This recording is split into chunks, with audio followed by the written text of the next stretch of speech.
Bien, je voulais continuer de déplier avec vous les éléments qui composent une bonne stratégie de contenu en attaquant aujourd'hui quelque chose qui doit être au cœur de votre stratégie. Donc là, on n'est pas sur du contenu qui vise à fonctionner. Donc dans une vidéo précédente, je vous ai montré comment on faisait le contenu qui vise à surfer sur de l'actualité. Là, on est sur un autre type de contenu qui est fondamental, le contenu qui vise à faire progresser votre public. Et donc là, on touche au cœur d'une distinction qui est importante pour moi, la différence entre le pédagogue et l'idéologue. L'idéologue, en fait, il n'a pas tellement besoin que son public devienne meilleur, il a seulement besoin que son public adhère toujours plus à la ligne idéologique, de sorte que, voilà, ils vont voter pour les bonnes personnes, ils vont arrêter de fréquenter les bonnes personnes, etc.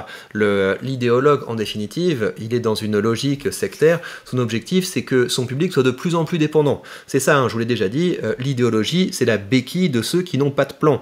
Donc les gens qui sont dans une situation difficile, ils ont deux choix, ils peuvent soit choisir la voie difficile, à savoir travailler, faire les bons choix, développer leurs connaissances et leurs compétences. Donc ça c'est la voie qui est difficile, c'est la voie du mérite. Et l'autre voie sinon, c'est de se faire récupérer par la voiture balai des idéologues qui vont donc leur dire, voilà, si t'as des problèmes, c'est pas de ta faute, c'est à cause des méchants et tu vas nous rejoindre dans le combat contre les méchants, etc. Vous savez ce que j'en pense. Et donc l'objectif quand vous créez du contenu, c'est pas que les gens, c'est pas de biberonner votre public avec toujours plus d'idéologie, c'est que les gens qui vous suivent progressent. Comment est-ce qu'on fait progresser les gens? Déjà, il faut avoir un domaine d'expertise. Ça vient assez tôt, je pense, dans le travail d'un créateur de contenu. Vous devez avoir une expertise. Si vous êtes seulement là pour parler, pour faire de l'idéologie, c'est pas quelque chose qui permet de faire hausser le niveau. C'est pas quelque chose qui est utile, c'est de la distraction. Donc pour moi, la base avant de parler, la base avant de publier, c'est d'avoir cultivé une expertise. Donc une fois que vous avez votre domaine d'expertise, vous allez faire œuvre utile en partant des compétences centrales au sein de votre discipline et en les cassant en des étapes qui vont être, j'ai pas le mot français qui me vient, qui vont être praticables, qui vont être appréhendables, actionnables on va dire, par le public. Donc c'est comme ça que vous allez faire. Donc vous devez vous faire une liste de comment. Le cœur de votre stratégie de contenu, ça doit être une liste de comment. Comment faire ça, comment faire ça, comment faire ça. Et de temps en temps, vous devez publier des billets dans lesquels vous dépliez ces comment. Alors, donc, vous savez, moi, ma discipline, c'est la rhétorique, donc j'aide les gens qui ont des projets, qui ont des idées, qui ont une expertise à la partager mieux, et donc j'ai créé un billet que j'ai publié sur LinkedIn qui était intitulé « Comment faire du meilleur contenu ». Et donc, on va regarder ça ensemble, et je vais vous dire comment ça fonctionne. Comment faire du contenu qui marche? Tout commence par un acte d'humilité. Les gens n'en ont absolument rien à faire de nous. Ils ne vont pas venir nous lire, nous voir ou nous écouter pour nos beaux yeux.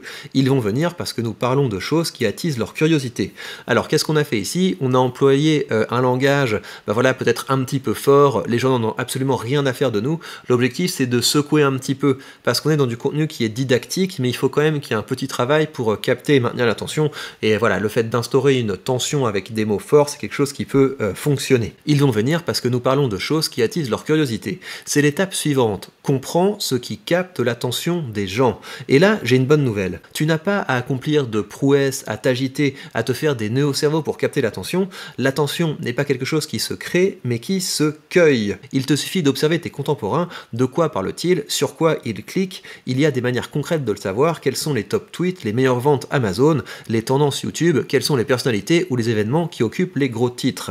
C'est de ça dont tu dois parler, c'est comme ça que tu arrêteras de te prendre des vents. Donc là, ce qu'on a fait, c'est qu'on est parti d'une compétence, comment créer du meilleur contenu, comment faire du contenu qui marche. Eh bien, voilà la méthode. Il faut être capable de comprendre ce qui intéresse les gens et de répercuter ça dans notre contenu. Et je donne une manière très concrète de le faire. D'ailleurs, c'est des choses que je pratique. Moi, assez souvent, je vais voir les tendances sur YouTube, je vais regarder ce qu'il y a dans les tendances sur YouTube, et je vais en tirer des hypothèses sur ce qui fonctionne et surtout sur comment est-ce que je peux répercuter ça dans mon contenu. C'est de ça dont tu dois parler, c'est comme ça que tu arrêteras de te prendre des vents en théorie. Et ensuite, qu'est-ce qu'on fait? C'est qu'on va vers un appel à l'action. Et donc, comment est-ce qu'on va vers un appel à l'action? C'est un petit peu toujours la même chose. Donc, regarde, là, on a développé une partie de la compétence, mais il y a une autre dimension. Il y a une autre dimension, et pour accéder à cette autre dimension, il faut qu'on aille un peu plus loin. Alors, c'est comme ça que tu arrêteras de te prendre des vents en théorie, parce qu'en pratique, tu vas aussi devoir apprendre à structurer ton propos, à rythmer tes contenus, à créer et à maintenir l'attention, à développer un style, à changer l'attention en intérêt, à faire vibrer le public, à convertir les spectateurs en acteurs. Donc tu vois, ce qu'on a fait, c'est qu'on a déplié, si tu veux, toutes les autres choses qui sont importantes à savoir au sein de notre discipline. Et tu dois être capable d'avoir une liste, si tu veux, de la gamme des compétences que ton public va apprendre en te suivant encore, contenu après contenu, discours après discours. Qu'est-ce qu'on fait ensuite? On met en valeur ce qu'on a voulu dire et on essaie de susciter et on essaie de persuader à passer à la suite avec une petite émotion. C'est un beau programme, mais il en vaut la peine. Tu n'as pas idée des opportunités qui s'offrent à ceux qui créent du contenu qui marche. Donc tu vois, là on essaie de rendre l'appel à l'action désirable. Pour aller plus loin, ça se passe dans l'article que j'envoie samedi aux membres de mon cercle des orateurs et donc il y a le lien. Donc c'est un contenu qui a pas trop mal marché, c'est pas génial, mais en tout cas en termes d'inscrire à la liste email, ça a été assez efficace. Mais au-delà de ça, c'est quelque chose qui est utile pour moi et c'est quelque chose qui va être utile pour toi. Prendre le temps de casser ta discipline en différentes compétences et en étapes concrètes, grâce auquel le public va pouvoir passer à la pratique. Voilà donc pour cet autre contenu. Donc c'est un contenu que je publie assez régulièrement. J'essaie de faire un contenu de ce genre au moins une fois par semaine. Comme d'habitude, si vous avez aimé ce contenu, si vous le trouvez utile, si vous avez envie que j'en fasse plus souvent, eh bien je vous propose de le sanctionner d'un pouce. Comme ça, je sais que je travaille pour des gens qui ont envie de voir ce genre de choses. Je vous invite également à utiliser ce plan de contenu, à me taguer sur les différents réseaux sociaux pour que je vois ce que ça donne, pour qu'on puisse en discuter si ça vous dit. Et je vous rappelle que si vous voulez aller plus loin, vous avez sous cette vidéo 2 ressources. Vous avez mon canal Telegram dans lequel je partage des audios avec les coulisses de mon business, avec les réflexions que j'ai sur ma stratégie de contenu, avec les réflexions que j'ai dans mon parcours d'entrepreneur. Et vous avez également le lien vers mon cercle des orateurs. Et j'envoie samedi un article avec des ressources pour continuer votre formation rhétorique.